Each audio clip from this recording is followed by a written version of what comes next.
جمشید نظرов خواننده صنف 11 مؤسسه تحصیلات میانه عمومی رقم 2 شهر خوجند می باشد.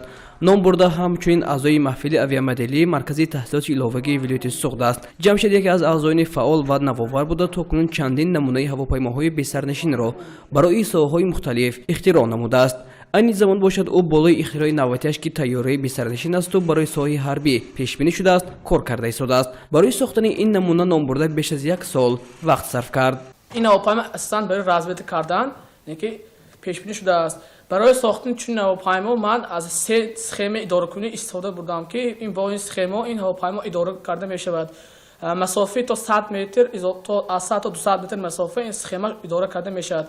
حاضر من برای ساختن چون هواپیما ما باید سراول کارو از نقشه سر کنیم.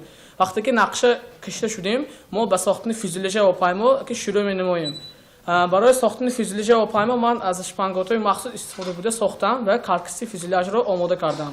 بعد به ساختن مترامه شروع نمودم. مترامه را من از ریکای مخصوص باریک استفاده بوده ساختم و از رویش بافنی رویپوش نمودم.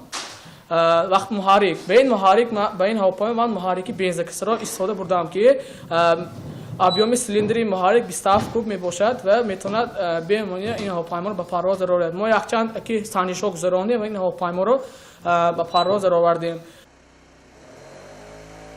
تا کنون هواپیما چندین مرحله های آزمایشی را پس سر نموده است. سنجشان نشان داد که آن می تواند به طور ضروری کار کند، ولی یک مشکل اساسی این کوتاه بودن فاصله اداره کنی آن می باشد که برای در مسافه دور اداره نمودن آن و در فضا پرواز کردنش تجهیزات مخصوص لازم است که جمشید نقشه دارد با دسترس نمودن چنین تجهیزات اختراعاتش را مکمل نماید. ما در یک جا استفاده سانیشو گذراندیم و محرک را به ابرات ماکسیمالی خود دوباره کردیم. این با توسط پول یک مینوس اساسی که در پولت ما است این دانستی مسافهش کم تا 100 برای پرواز این هواپیما که میکند. یکی اگر دستگیری میشد ما پولتای دیگه نمیداد که تا 5 کیلومتر تا 10 کیلومتر گوش میداد ما میخه پولتا ضرور برای پرواز نمیدیم که ما اسپانی گذراندیم و از گان دادیم از زمین کنده شد ما فرادیم برای اینکه پولت ما سال دیستانسیاش کم میکنند. من من بعد نقشه دارم که اپراتور من اوج زکاس کردگی من حاضر من بعد نقشه میگم که می هواپیما با کارش دوام داده با اپراتوری میپردگی اپراتوری هایی که ما زکاس کردیم می فلای اسکای 6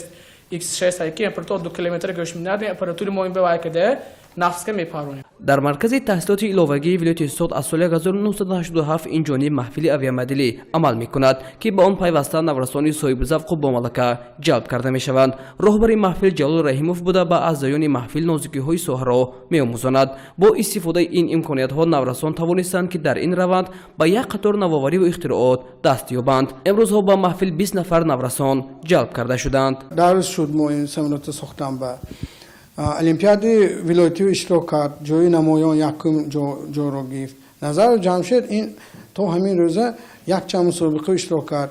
3 بار باغرستان مسابقه باغرستان و جمهوری اشتراک کرد. 2 بار پتنت اطلاعاتی اشتراک کرد. جای نمایان گرفت. جمشید برای ساختن هواپیما بیش از 800 تومانی مبلغ صرف نموده است. او را رهبری مرکز تحصیلات ایلاوگی ولایت و رهبری محفل پیوسته دستگیری می‌نمایند. او با طیاره بی‌سرنشین برای کارهای خوجگی قشلاق، طیاره بی‌سرنشین برای حمل و نقل بار در یک قطار آزمون‌های داخلی و خارجی شرکت ورزیده به دستاوردهای نظررس نائل گشته است. او می‌خواهد که با اختراعات نوبتی 8 سال آینده در یکی از آزمون‌ها که در آمریکا برگزار خواهد شد شرکت ورزد.